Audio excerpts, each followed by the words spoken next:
Good morning, and welcome back to Daily Dhamma, a letter to our children.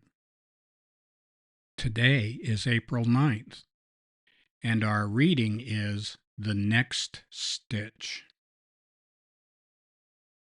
We do not claim to know what God has in store for us. Our job is to stitch where God shines His light, and that's it.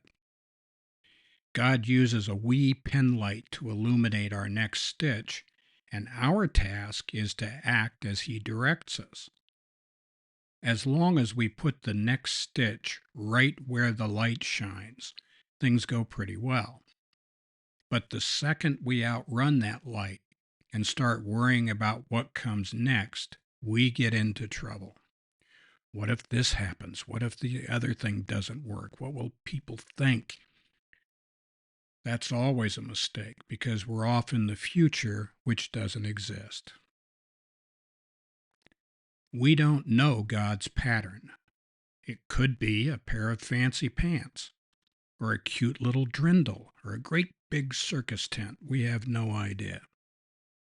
And we don't need to know. We're responsible for the work, and God is responsible for the outcome. Division of labor, pure and simple.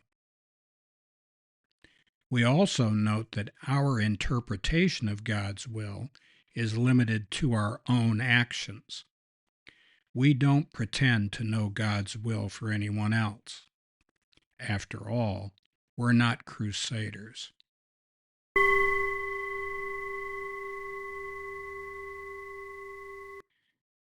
That last point is worth repeating.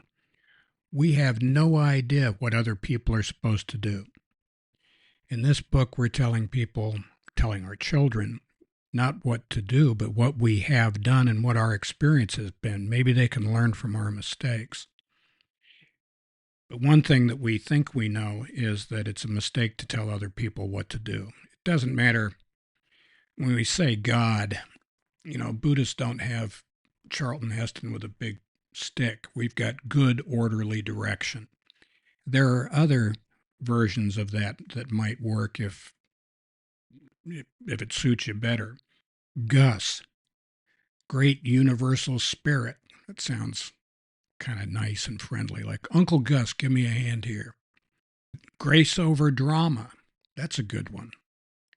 It's aspirational, at least it describes what we're trying to do, what we'd prefer to do, the way we would prefer to interact with the people that we know and love.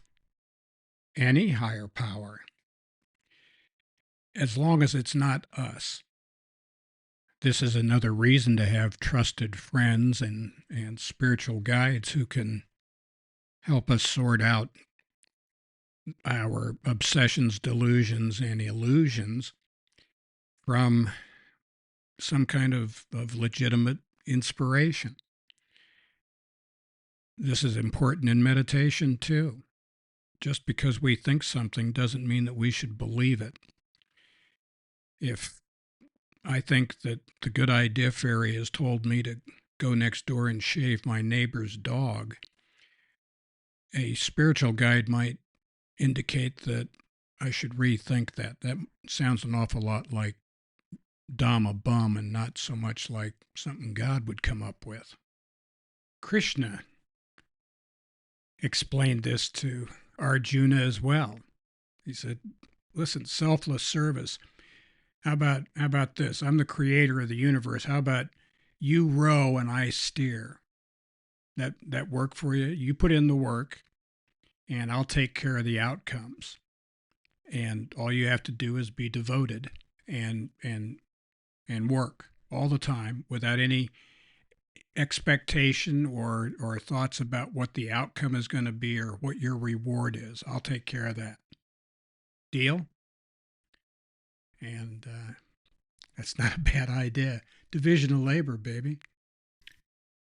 So happy trails to you until we meet again.